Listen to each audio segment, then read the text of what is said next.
Hallelujah. Hallelujah. Hallelujah. Hallelujah. Giving praise and honor to Jehovah God, the King of the universe, who is the source of our lives, the source of everything that we receive. Everything that he has given us, we are grateful unto him.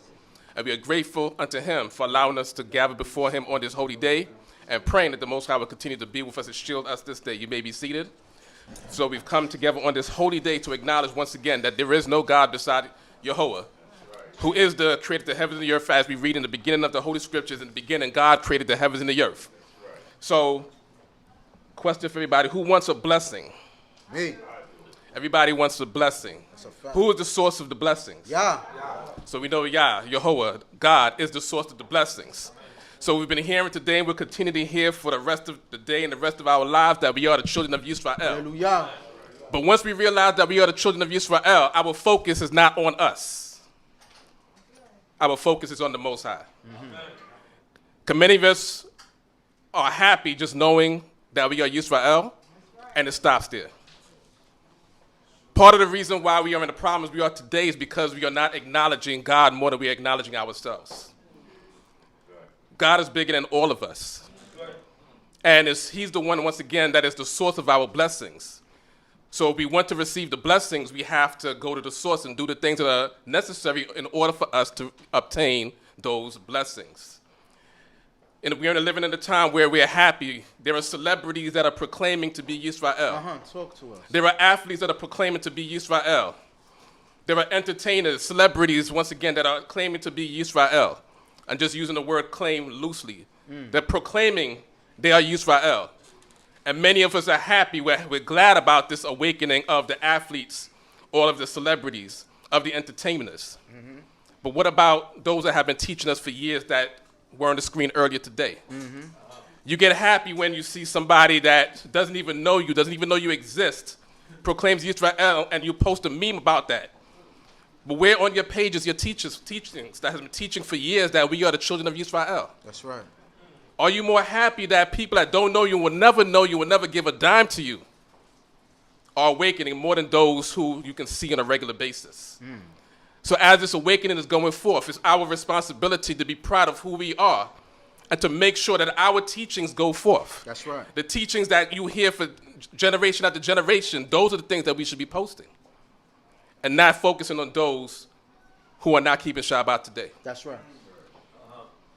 Because once again, our focus, once we realize who we are, and there's a lot of evidence, and we're going to continue to go into the main evidence that a lot of us received, is in the Holy Scriptures.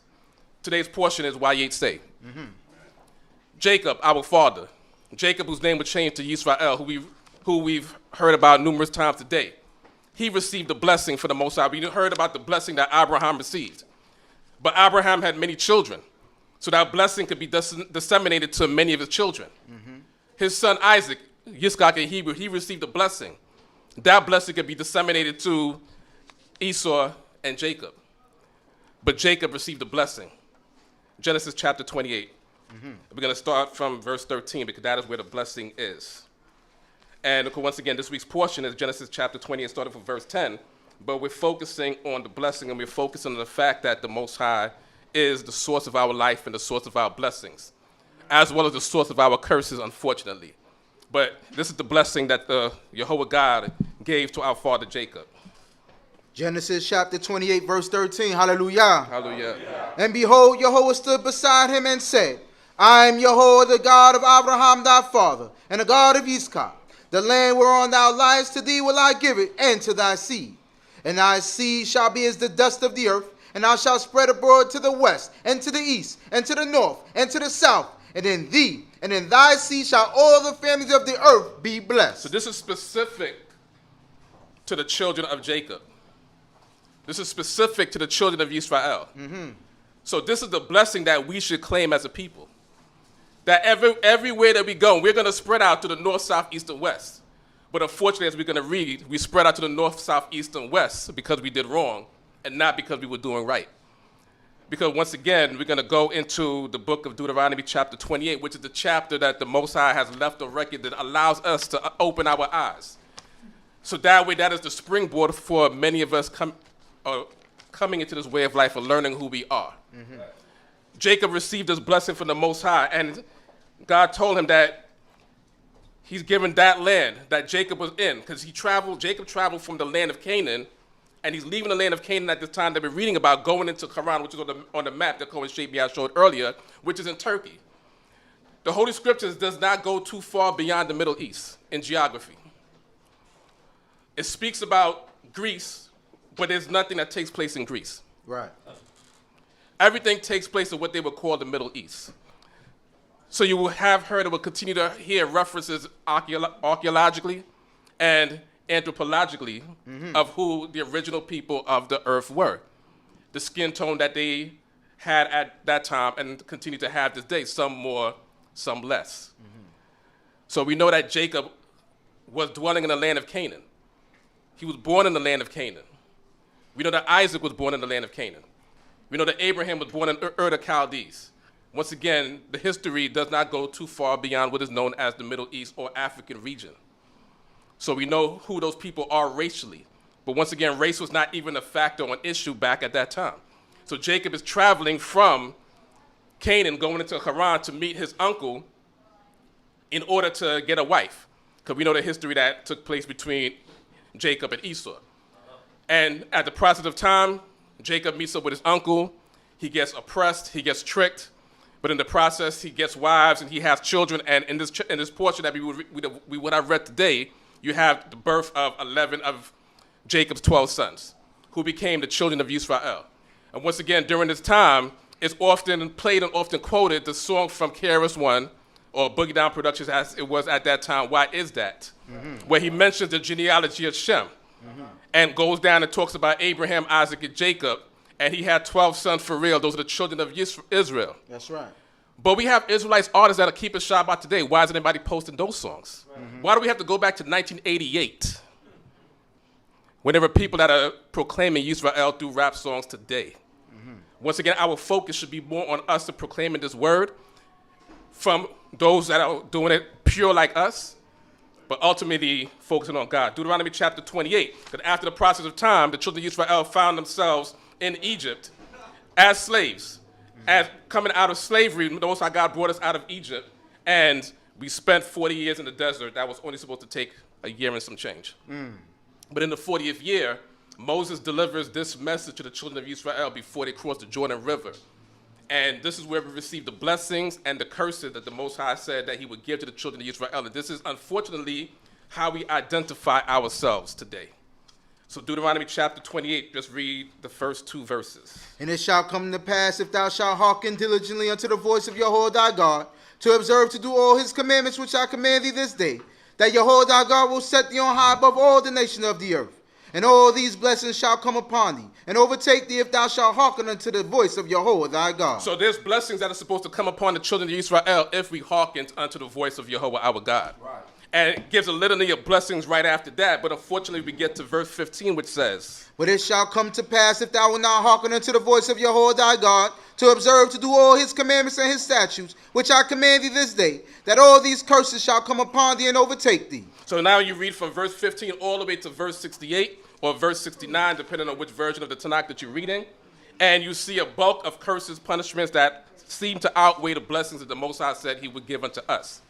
Some of those blessings include, some of the blessings include us being able to go out and come in peace. Because once again, everybody answered that they want peace. That they wanted blessings. And peace is one of those things, and being successful in everything that we do. But we know through the process of time that we sinned against the Most High God, and that's unfortunately a part of our history, and therefore all of these punishments, all of these curses came upon the children of Israel till they overtook us. And part of the reason of this happening is how we got over to these shores, to the Americas today, such as verse 32.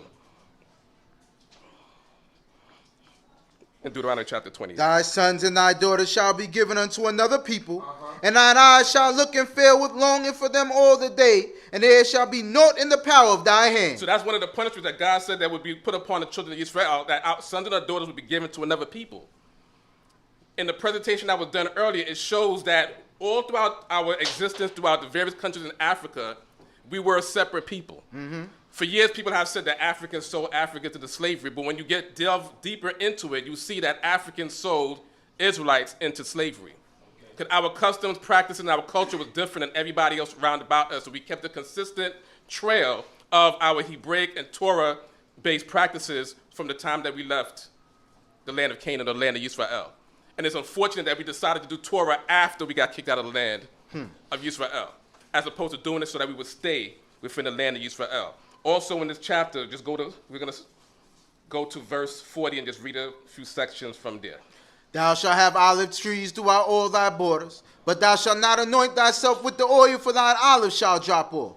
Thou shalt beget sons and daughters, but they shall not be thine, for they shall go into captivity. So once again, that is another marker, unfortunately, that comes upon the children of Israel, that our sons and our daughters will go into captivity. And once again, reading through this entire chapter, we're not going through the entire chapter, but in reading through this entire chapter, it teaches us, unfortunately, who is the children of Israel, but also teaches us who is not the children of Israel. Right. Because if there's a group of people that claim to be Israel that have not suffered or have not been through these things that is specified in this chapter, then they cannot be the children of Israel. That's right. So once again, whether through history or through scripturally, we can't prove that we are the children of Israel. But once again, we're going back to the beginning. We're focusing on the blessing and not the curses. But the curses are also our identifying mark. Let's go down to, or continue reading from here. All thy trees and the fruit of thy land shall the locust possess. The stranger that is in the midst of thee shall mount up above thee higher and higher, and thou shalt come down lower and lower. He shall lend to thee, and thou shalt not lend to him. He shall be the head, and thou shalt be the tail. And as a people, we've been the ones that are always borrowing. Our credit is always bad. And when they do give us credit, it's not anything that we actually could benefit from long term. They give us car loans with high interest rates. Right. They barely give us home loans. You got to find 2 or 3 people to join in order to get a home. Right. And you won't get a business loan, something that will actually benefit you. And they'll give you a student loan to go to school, to graduate, to pay you for the rest of your life. That's right. So we're always going to be borrowing and not lending. Continue. And all these curses shall come upon thee, and shall pursue thee, and overtake thee till thou be destroyed, because thou didst not hearken to the voice of Yahweh thy God, to keep his commandments and his statutes, which he commanded thee. And that's the focus, once again, Yahweh our God. Continue.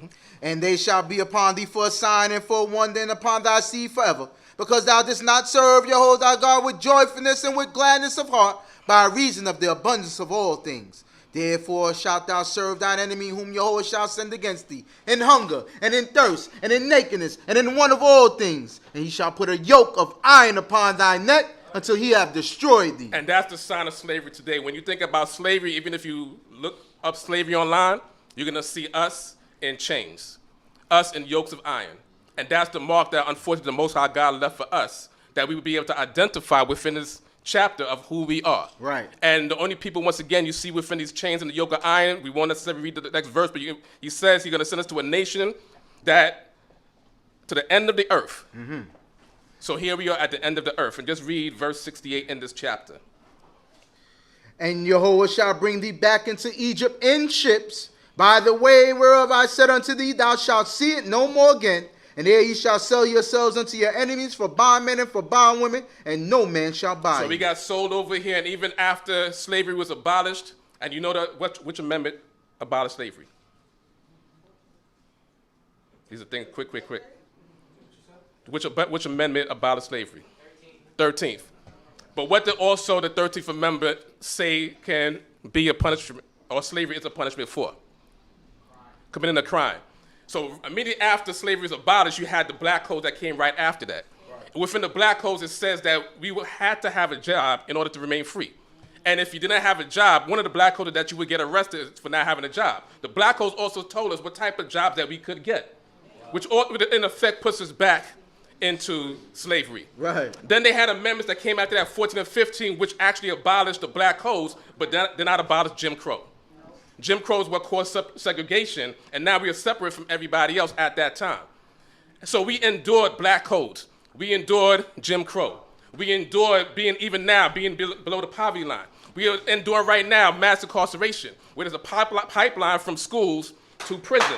Because instead of going to detention, you go to a detention center if you are a truant in school. And there are over 2 million prisoners in this country. Half of that is us. And that is not equal because we're only 14% of this population. As God said, we're supposed to be numerous in number, but our punishment also be lower in number. So we know that today our numbers have gone down, but a majority of us dwell below the poverty line. A majority of women, period, dwell below the poverty line and are tasked with not having men in their home because they have either left or in prison. So now women are left to themselves to take care of the family, to figure out how to get health care and child care. So when you read this entire chapter, we see the problems that we face as a people, but yet we still survive. Whether it's broken windows, whether it's, once again, Jim Crow, whether it's broken families, whether it's bullet holes in the windows and the walls, whether it's urine in the elevator, the Most High God allows us to survive. Oh, man. That blessing will continue to be upon us until we have to change our ways. That's right. So relating it back to what we read in this portion, that our father Jacob was oppressed by Lavan, his uncle. Today we're oppressed by Lavan Haish. So we thanking the Most High God for our lives. I like that, Ben. Praying that he will continue to strengthen us, that he will guide us, and allow us to focus on the blessing, because this is not the end of the road. Jacob called a family meeting in the portion we read today, and he called his wives together and told them that God said, get out of the land that he was in and return to the land of his birth. It's time for us to return to the land of our birth. The only way we're going to do that is by focusing on God, who will bring us back to the land of our birth. Blessed be the name of the Most High God forever. Hallelujah. Hallelujah.